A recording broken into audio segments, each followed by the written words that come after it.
Back for another session this week, Senator. I know the first it's a partial week, but it's largely ceremonial. The real work starts next week, but there's certainly a lot of issues on the table, and three of those I know are among your three highest ranked pre-filed bills for the year. Tell us about what you have in store for 2024.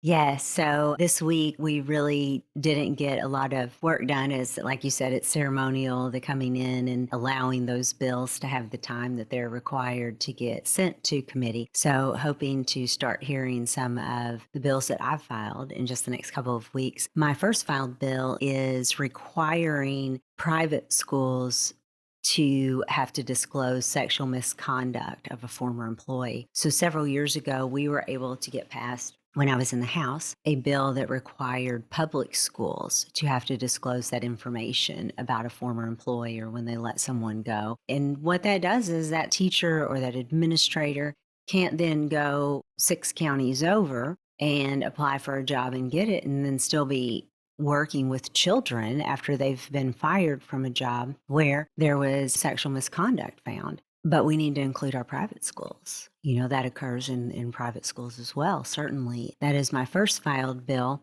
My second is changing the marriage age. Many states, 18 is the age that you can enter into marriage, and Missouri should be no different. We have the age of 18 that you can sign a contract, a legal binding contract, and marriage should be no different. You're not even at the age of consent until you're 18. That should be the legal age in Missouri as well. And all of this stems the marriage age and then also the bill that I have filed on sex trafficking and child exploitation stems from the work that we have done over the last 12 months on the task force, or really, I guess, over the last 9 months on the sex trafficking and child exploitation task force that my bill last year put into place to see why Missouri is one of the worst ranking states when it comes to sex trafficking and child exploitation. We had people from all different areas, multiple disciplinary group. We had people from the Highway Patrol, people from Child Services, all of the different disciplines that work with children who have been trafficked, and then looked at other states and then pulled together recommendations for the governor that we gave to him a couple of weeks ago. Those recommendations are the basis for the bill that I filed on sex trafficking and child exploitation. One of those points which made, an individual bill was our marriage age. I've been working with the group Unchained at Last. It's a national group that's been working on this across all of the states, and I'm really hopeful that we're going to be able to get some good things accomplished in protecting our children this year.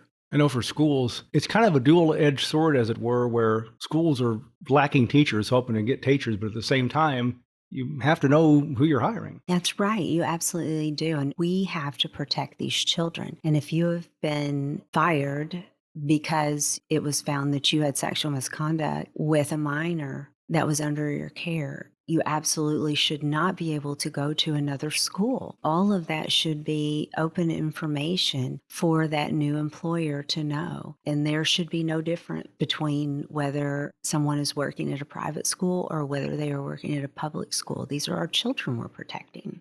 On the task force, does this extend the life of the task force? It does not. So we really had, we put a lot of work into it and really came up with some great recommendations, many that have already been changed. So many were just department changes. Someone hired that's going to focus directly on child trafficking in the state with the Department of Children here in Missouri. And then also being able, because we don't have a good way, it's a very fragmented across the state way that we are counting and keeping up with the cases that are turned in. And there are many cases that are never turned in. We really just needed to beef up our network of everyone working together in these different fields, and so that the reporting is accurate, so that our kids in foster care are truly known and know when they disappear and know if it is because of trafficking. And so all of these things as a state, we have not done a very good job of. And I really feel like the information that came out through the work of the task force, we've already seen some great changes and implementations over the last couple of months through this, but we're going to see some significant and meaningful changes over the next few months as well.